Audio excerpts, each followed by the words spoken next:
Dian wanita masih sangat sakit hati akibat perselingkuhan mantan tunangannya ketika ia bertemu pertama kali dengan Leo Prastian. Leo yang saat itu melihat Dian di pesta pernikahan seorang kolega langsung jatuh cinta pada perempuan manis berambut ikal itu. Dengan penuh percaya diri, lelaki berbadan tegap itu menghampiri Dian yang tengah menyendiri di antara keramaian. Berkaca pada pengalamannya akan lawan jenis, tentu saja Dian menjaga jarak. Ia tidak menanggapi satupun perkataan Leo, bahkan meninggalkannya begitu saja. Namun, bukan Leo Prastian namanya. Kalau menyerah, ia tak habis akal dengan bertanya sana sini pada setiap orang yang dikenalnya di pesta. Leo pun mendapat cukup informasi tentang Dian. Sejak saat itu, Dian selalu ada dalam pikirannya. Dan semua cerita tentang Dian membuat Leo makin penasaran. Pria yang bekerja sebagai importir itu lantas memutar otak, mengatur rencana agar bisa menaklukkan wanita pujaannya. Tidak mudah membuat seorang wanita yang hatinya tengah terluka parah untuk mau mengenal dan menerima orang baru di kehidupannya.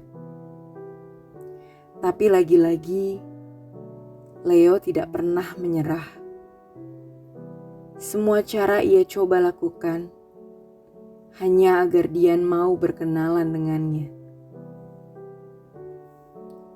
Dian sendiri tentu saja risih. Leo tidak hanya mengirimkan pesan dan menghubunginya lewat ponsel, melainkan setiap hari memberi beragam hadiah, bahkan selalu datang langsung untuk menunggui serta menemui Dian di butiknya. Bukan hanya sekali, 2 kali, Dian menolak hingga bersikap keras pada Leo. Tapi semuanya nampak sia-sia. Leo tetap dan selalu datang. Semua karyawan Dian yang ada di butik sampai menyarankan bosnya itu untuk mencoba menerima ajakan perkenalan dari Leo. Sempat berpikir beberapa waktu, akhirnya Dian pun mau menerima ajakan perkenalan Leo dengan baik. Toh hanya sebagai kenalan atau teman, pikir perempuan berkulit kuning langsat itu. Namun nampaknya takdir berkata lain. Niatan hati Dian itu ternyata melenceng. Leo justru dapat membantu hatinya untuk pulih lebih cepat. Perlahan-lahan, Leo juga masuk dan mengisi kekosongan Dian. Tetapi tak dapat ditutupi. Perempuan manis itu memang masih sedikit trauma dengan masa lalunya. Padahal Leo sendiri sudah semakin dalam menyukai dan mencintai Dian. Seperti kebiasaannya, Leo harus mendapat apa yang ia inginkan. Dan bila sudah mengambil keputusan, lelaki itu tidak akan mundur setengah langkah pun. Dian, menikahlah denganku. Aku berjanji tidak akan ada wanita selain kamu di hidupku.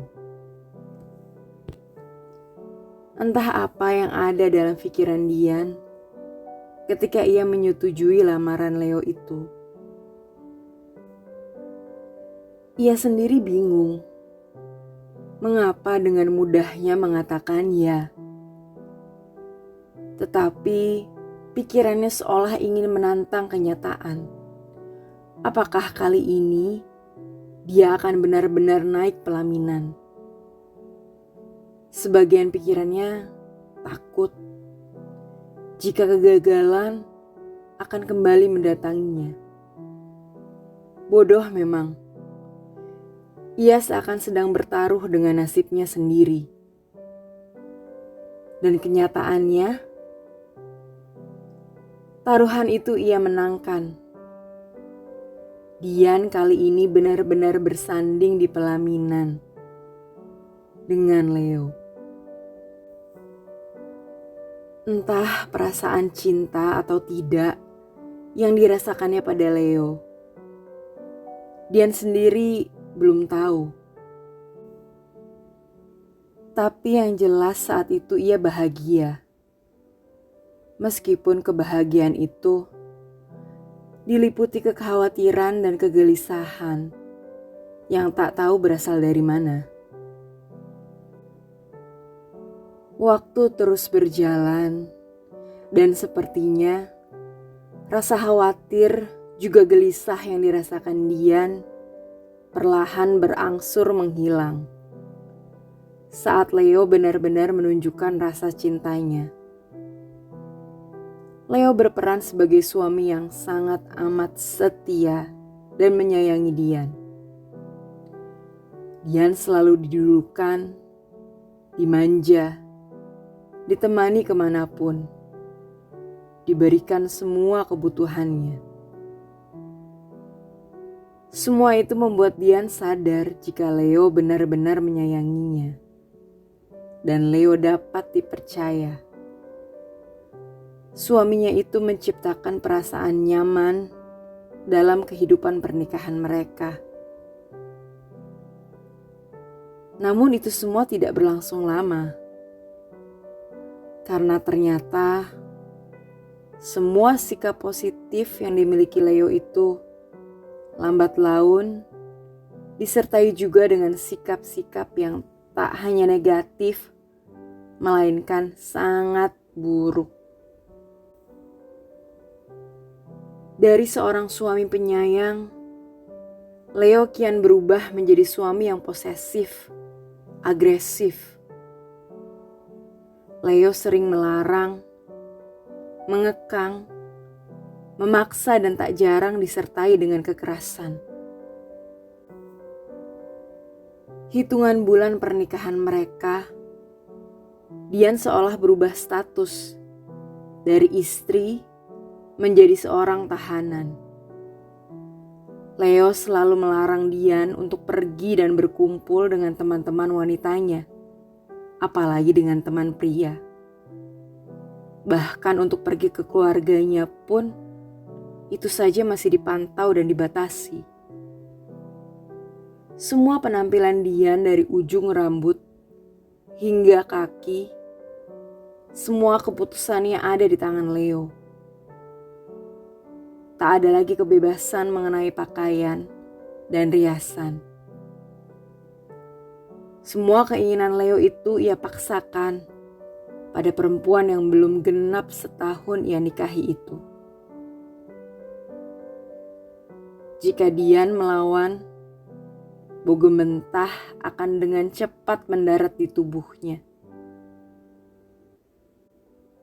Seluruh kesenangan, kebahagiaan yang sempat Dian rasakan di awal pernikahannya kini sirna tak bersisa. Harapannya yang dulu ia kira cerah, sekarang redup. Dian hanya bisa meratapi dirinya. Mana yang lebih baik? Apakah masuk mulut buaya atau masuk kandang singa? Dian tak tahu jawabannya. Yang ia tahu saat ini, dirinya hanya perlu untuk segera pergi dan menyelamatkan hidupnya.